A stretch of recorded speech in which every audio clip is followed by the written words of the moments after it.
ఒక యవనస్తుడు ఉన్నాడు, అతనికి తల్లిదండ్రులు లేరు. ఒక ప్రాంతం నుంచి మరొక ప్రాంతానికి వెళ్తున్నాడు యవనస్తుడు. అక్కడ ఒక వృద్ధుడు కనబడ్డాడు ఆయనకి. ఆ వృద్ధుడు పాపం 3 మూటలు మోసుకుని అలా కష్టంగా ఊగిపోతూ నడుచుకుని వెళ్తున్నాడు. నాణేల మూటలు అన్నమాట. యవనస్తుడు చూశాడు. ఎక్కడికి వెళ్తున్నావు తాతయ్య అని అడిగాడు. బాబు పలానా ఊరు వెళ్తున్నాను బాబు అన్నాడు. అయితే ఒక మూట నేను కూడా అక్కడికి వస్తున్నా, ఒక మూట అన్నాడు. కొంచెం డౌట్ పడ్డాడు. బాయ్ తాతయ్య డౌట్ పడకు, నేను అలాంటోడు కాదు, నీ డబ్బు నాకేం అక్కర్లేదు, ఒక మూట నాకు ఇయ్యి అంటే, అయితే బాబు ఈ ఇనప నాణేల మూట నువ్వు ఎత్తుకో అని ఆ తాత ఆ యవనస్తుడికి ఇనప నాణేల మూట ఇచ్చాడు. ఎత్తుకెళ్తున్నాడు. ఒక నది దాటవలసి వచ్చింది. ఆ నదిలో ముసలాయన ఇంకా కష్టపడుతున్నాడు. తాతయ్య ఇంకోటి నాకు, ఎందుకు అంత కష్టపడతావు? బాబు వెండి నాణేల మూట బాబు ఇది అన్నాడు. వెండి నాణేలు అయితే నాకెందుకయ్యా బాబు, నాకు అవసరం లేదు, నేను అలాంటి కాదు, నేను చాలా యథార్థంగా ఉంటాను, పరుల సొమ్ము నాకు వద్దు తాతయ్య, ఇవి నేను మోస్తాను, నీకు ఎక్కడైతే అక్కడ ఇచ్చేస్తానులే అన్నాడు. 2వ మూట కూడా ఎత్తుకున్నాడు. కొంతసేపు నడిచిన తర్వాత మరొక నది వచ్చింది. ఆ నదిలో ఇంకా ముసలాయన ఊగిపోతున్నాడు. తాతయ్య అది కూడా ఇచ్చే, నేను మోస్తాను కదా, నీకెందుకు? అయ్యి బాబు ఇది బంగారు నాణేలు బాబు అన్నాడు. బంగారు నాణేలు అయితే నాకెందుకు తాతయ్య, పరుల సొమ్ము పాపం అన్నారు, డబ్బు మీద నాకు వ్యామోహం ఎప్పుడు లేదు తాతయ్య అన్నాడు. అయితే తీసుకో బాబు అని 3 మూటలు ఇచ్చాడు. ఆ 3 మూటలు ఎత్తుకుని వెళ్తున్నప్పుడు తాతయ్య నడవలేకపోతున్నాడు, వంగిపోతున్నాడు. చూశాడు ఈ కుర్రోడు, ఈరోజు బంగారు నాణేలు నా దగ్గర ఉన్నాయి, వెండి నాణేలు నా దగ్గర ఉన్నాయి, మరి ఇవన్నీ పట్టుకుపోతే ఈ ముసలాయన నా వెనకతలు పరిగెత్తలేడు కదా, పట్టుకుపోతే నేను ఒకేసారి కోటీశ్వరుని అయిపోతాను కదా అని ఒక స్పిరిట్, దురాత్మ మాట్లాడుతుంది అతనిలో. ఓ పక్క నుంచి ఇచ్చి, పరులు సొమ్ము పాపం రా, నాకెందుకు, చిచ్చే నాకు అవసరం లేదు అని ఒక పక్క నుంచి ఒక స్వరం వినబడుతుంది. 2 స్వరాలు వినబడుతున్నాయి. ఒకటేమో పట్టుకెళ్ళిపో, నువ్వు ధనవంతుడు అయిపోతావు, నీకు డబ్బు లోటు ఉండదు, నీకు వెనక ముందు ఎవరు లేరు, నువ్వే కోటీశ్వరుడు అంటుంది. మరొక పక్క నుంచి వద్దు, నీ నీతి నిజాయితీని కాపాడుకో అని మరొక పక్క వినబడుతుంది. కానీ ఇతనికి సాతాను స్వరమే పనిచేసింది. అదే కొంత బలంగా నాటేసింది. ఏమనుకున్నాడంటే, ఇది పట్టుకుపోతే ముసలాయన నా వెనకతలు రాలేడు, ఎలాగ చచ్చిపోతాడో ముసలోడు, ఇది నాదే అయిపోతాయి కాబట్టి నేనే యజమానుని అయిపోతాను, కానీ ఒకేసారి కోటీశ్వరుని అయిపోతాను, ఎన్ని సంవత్సరాలు కష్టపడితే ఈ ధనాన్ని సంపాదిస్తాను నేను అనుకున్నాడు. పనిచేసింది. పారిపోతున్నాడు. ఆ ముసలాయన నడుస్తుంటే బాబు బాబు బాబు అంటే, ఇంకెక్కడ బాబు, పారిపోయాడు. అప్పటి వరకు మంచిగానే ఉన్నాడు, వాడు చాలా మంచోడు, యథార్థవంతుడు, నీతిమంతుడు, అలాంటి ఆలోచనే లేదు వాడికి.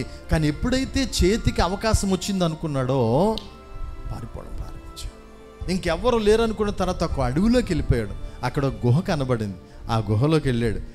ఎప్పుడు బంగారు నాణేలు, వెండి నాణేలు ఎప్పుడు చూడాలనుకున్నాడు. వేసాడు ఒక మూట, అవి ఇనప నాణేలే ఉన్నాయి అందులో. మరొక మూట ఈ వెండి నాణేలేమో అని వేసాడు, అయ్యి ఇనప నాణేలే. మరొక మూట వెంపడి బంగారు నాణేలు అనుకుని, అది ఇనప నాణేలే. ఒక లెటర్ కనబడింది అందులో, ఒక ఉత్తరం. ఏమనుందో తెలుసా అండి? నాయనా, నేను ఈ దేశానికి మహారాజుని, నా వెనక ముందు ఎవరు లేరు, ఎవడైతే నీతిగా నిజాయితీగా ఉంటాడో వాడికి ఈ దేశము యొక్క నాయకత్వాన్ని అప్పగించి దేశపు రాజుగా పట్టాభిషేకం చేయాలనుకున్నాను. అందుకని ఈ మూటలు పట్టుకుని ఎవడు నీతిమంతుడిగా ఉంటాడని పరీక్షిస్తున్నాను. ఈ పరీక్షలో నువ్వు ఓడిపోయావు, ఆశీర్వాదాన్ని పోగొట్టుకున్నావు, రాజ్యమును పోగొట్టుకున్నావు, రాజ్య పట్టాభిషేకాన్ని పోగొట్టుకున్నావు అనగానే అది చూసి గుండెలు బాదుకుని ఆ యవనస్తుడు ఏడ్చి దొల్లుతున్నాడు అక్కడ. అరే చిచ్చి, ఎంత దౌర్భాగ్యుడిని నేను, ఎంత అవినీతి పని చేశాను, అసలు ఆ మనస్సు నాకు ఎప్పుడు ఉండేది కాదు కదా, ఎందుకు అలాగయ్యానని ఆశీర్వాదం కాలదనుకున్నాను, అవకాశం పాడు చేసుకున్నాను. నేను నిజంగా అతనికి ఇవన్నీ అప్పగించి ఉండుంటే నేను నేటికి రాజు అయ్యేవాడిని కదా అని ఏడ్చాడంట. చాలామంది అదే స్థితిలో ఉన్నారు. అపవాది అయిన సాతాను ఎన్నోసార్లు నిన్ను శోధిస్తున్నాడు. కొంత ఐశ్వర్యం ఇచ్చో, కొన్ని అవకాశాలు ఇచ్చో, కొన్ని ప్రలోభాలు పెట్టి శోధించినప్పుడు లొంగిపోవద్దు, దుర్నీతిలో పడిపోవద్దు, అవినీతిలో పడిపోవద్దు. నీ నీతిని కాపాడుకో, నీ పరిశుద్ధతని కాపాడుకో, నీ నిజాయితీని కాపాడుకో, నీ భక్తిని కాపాడుకో. దేవుడు తగిన కాలములో బ్లెస్సింగ్ దాచి ఉంచుతాడు. భూమి యొక్క సమస్త జనము కంటే హెచ్చుగా ఉంటారు. ఎప్పుడైతే ఆ కుర్రోడు ఆ ప్రలోభానికి లొంగాడో, మొత్తం రాజ్యం పోగొట్టుకున్నాడో, చివరికి దక్కింది ఇనప నాణేలే. కాబట్టి అవినీతి వలన వచ్చేది ఎప్పుడు ఇనప నాణేలు తప్ప బంగారు నాణేలు రావరా. అవినీతి వలన, దుర్నీతి వలన ఏదో గొప్పోడు అయిపోతాం అనుకుంటాం. Never never never. దేవుడే ఒక మనిషిని ఉన్న స్థితిలోకి తీసుకురావాలా, దేవుడే నీ కుటుంబాన్ని ఉన్న స్థితిలోకి తీసుకురావాలా, దేవుడే నీ పిల్లల్ని ఉన్న స్థితిలోకి తీసుకురావాలా, దేవుడే నీ వ్యాపారాన్ని ఉన్న స్థితిలోకి తీసుకురావాలా. దేశాన్ని పరిపాలించడానికి నీతిగల యవ్వనస్తుడి కోసం వృద్ధుడు ఎలాగైతే వెతికాడో, నా దేవుడు కూడా వెతుకుతున్నాడు.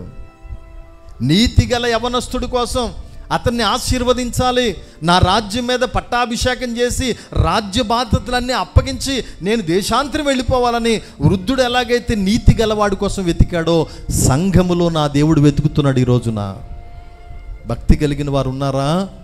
నీతి కలిగిన బిడ్డలు ఉన్నారా? నా కొరకు కడుపు కట్టుకుని నడుము కట్టుకుని ఎదుగుతున్న బిడ్డలు ఉన్నారా? ఆ పిల్లల్ని నేను దీవించాలని వెతుకుతున్నాడు. అమ్మ యేసయ్య వెతుకుతున్నాడు రా. ఆ వృద్ధుడు వెతుకుతున్నట్లుగా నీకు అప్పగించాలి ఆశీర్వాదం అని. ఆ యవనస్తుడు మంచివాడే కానీ ప్రలోభానికి లొంగి ఆశీర్వాదం పోగొట్టుకున్నాడు, 2 రాజ్యం పోగొట్టుకున్నాడు. మనం కూడా ఆశీర్వాదం పోగొట్టుకుంటున్నాం, రాజ్యం పోగొట్టుకున్నాం. అది పోగొట్టుకోకూడదు. భక్తిగా ఉండండి, దేవుడి కొరకు చూడండి. దేవుడే మనల్ని ఉన్న స్థితిలోకి తీసుకొచ్చునుగాక. ఆయన ద్వారములు నీ ఎదుట రాత్రింబగళ్ళు తెరిచే ఉన్నాయి. కాబట్టి ఆయన వైపు చూడండి. ఆ బ్లెస్సింగ్ మీ మీద, మీ పిల్లల మీదకి సమృద్ధిగా వచ్చునుగాక. దేవుడు మిమ్మల్ని ఉన్న స్థితిలోకి తీసుకొచ్చునుగాక.